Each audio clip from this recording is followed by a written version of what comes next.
መናፍቅ ማለት ኢየሱስ ክርስቶስን የካደ የኢየሱስ ክርስቶስን ሞትና ትንሳኤ ትቶ በሌላ ቤዛነት እጸድቃለሁ፣ በቅዱሳን በጻድቃን በሰማዕታት ሞት እጸድቃለሁ፣ ኃጢአቴ ይሰረይልኛል፣ ተስካር በማውጣት ኃጢአቴ ይሰረይልኛል፣ የተለያዩ መካናት ሄዶ በማሰራት በመሳብ ኃጢአቴ ይሰረይልኛል። ምን ፍቅርና ይኮ ነው? የሆነ ድንጋይ ሰርቶ ይችነስ ማርያም ቪላ ቤቶችን ሰርቶ ይሄ ነው ሚካኤል።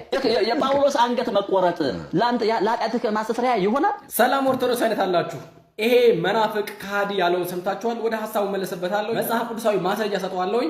ከዛ በፊት ግን እንደተለመደው አካውንቱን ፎሎ፣ ቪዲዮውን ደግሞ ሼር፣ ኮፒ ሊንክ፣ ሪፖስት፣ ዱት ላይክ፣ ፌቨራይት አድርጉ። አካውንቴ እየተመታ ነው፣ ምክንያቱም እናንተ ኮፒ ሊንክ ስለማታደርጉ ነው። በእግዚአብሔር ስም እለምናችኋለሁኝ ኮፒ ሊንክ አድርጉ። 3 ሰከንድ ስጣችሁ። አመሰግናለሁኝ። ወደ ሐሳቤ እገባለሁኝ። በመጀመሪያ ደረጃ አንተ መናፍቁ ሰውዬ ባለፈው እናስታውሳ ሁላችሁም ቄሱ መጥቶ አዳራሽ ውስጥ ሰበከ ብላችሁ ከበሮ ስትደልቁ ነበር። ሞንታርቦ ከፍታችሁ ስትጮሁ ነበር። በቃ በየአደባባዩ ላይ በየሶሻል ሚዲያው። ምክንያቱም ቄሱ ከነ ልብሱ መጥቶ ወንጌል ሰበከ። የሐዲስ ኪዳን ምናምን ቸርች ውስጥ ዮናታን ጋር መጥቶ ኧረ ተረት ተረታችሁ ነው። ምክንያቱም የክህደታችሁ ጥግ እናንተኛን ትሳደባላችሁ፣ ቅዱሳን ትሳደባላችሁ። ነገር ግን ደግሞ ቅዱሳን የማዕረግ ልብሳቸውን ትለብሳላችሁ። ምንኩስናን አትቀበሉም። ግን ደግሞ የለበስከው ልብስ የምንኩስና ልብስ ነው። ሰው ምን ማለት ነው እንዴ? ህይወቱን ትጠላለህ፣ ልብሱን ግን ታጌጥበታለህ። እንዲህ አይነት ማለት ክህደት፣ ምንፍቅና ያንተ ነው። ፕላስ ደግሞ አንተ ለተናገርከው እዚህ ጋር አነሳው ክስ በሙሉ እኛ የኢየሱስ ክርስቶስን አዳኝነት አንክድም፣ ድኔም አናደርግም። ይልቁንም እኛ የምናምነው በጌታችን በአምላካችን በመድኃኒታችን በኢየሱስ ክርስቶስ በሰጠው ቤዛነት አንድ ጊዜ ፈጽሞ እንደዳነን እናምናለን። ድነናል፣ በጸጋው ድናለን። ልክ ስንጠመቅ በጸጋው ድናናል። ከዚያስ ድነታችን እንዳይጠፋ ደግሞ ድነታችን እየፈጸምን እንቀጥላለን ማለት ነው መጽሐፍ ቅዱስ እንደሚናገረው። እናንተ ግን የምትሉት የጳውሎስ አንገቱ መቆረጥ ለአንተ ቤዛነት ነው ወይ? አይደለም።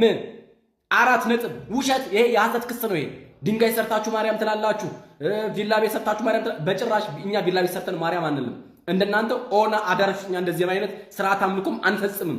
ነገር ግን እግዚአብሔር በሰጣቸው ቃል ኪዳን መሰረት በዚህ በትንቢተ ኢሳይያስ ምዕራፍ 56 ቁጥር 4 ጀምሮ እግዚአብሔር እንደዚህ ይላል።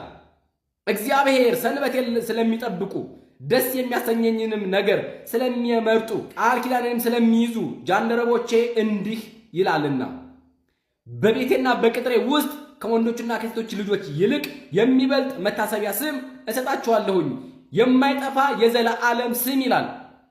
ስለዚህ ቅዱሳኑ እግዚአብሔርን ደስ ስላሰኙት፣ ጃንደረቦቹ ስለሆኑ፣ ስለመረጡት፣ ሰንበቱን ስላከበሩ፣ በቅድስና ሕይወት ስለኖሩ፣ ሰማዕት ስለሆኑ ስለ እነሱ የማይጠፋ ስም ሰጣቸው።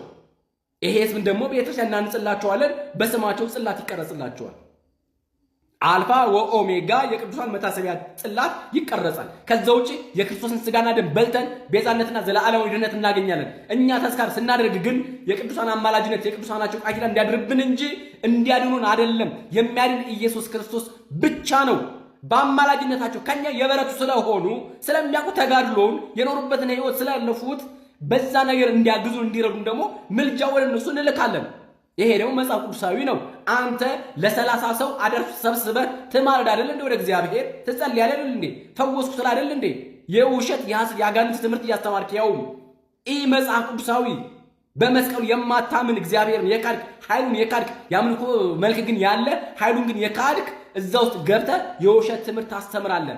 እኛ ግን በትክክለኛው መጽሐፍ ቅዱስ በእግዚአብሔር ቃል እየተመራን የቅዱሳን አማላጅነት እንጠቀማለን። ይሄ ካተጠቀምክ የራስህ ጉዳይና የራስህ ጉዳይ ብቻና ብቻ ነው። የሚያድን ግን ኢየሱስ ክርስቶስ ብቻ ነው።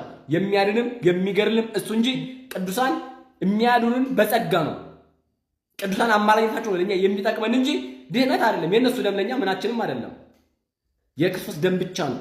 ስለዚህ የሐሰት ክሳችሁን እዛ ሄዳችሁ ተረታችሁ ለሚሰሙት አዳራሽ ውስጥ ላሉት ለታጎሩት ለመንጎቻችሁ ይሄንን ንገሯቸው እንጂ እኛ ጋር ይሄ አይሰራም።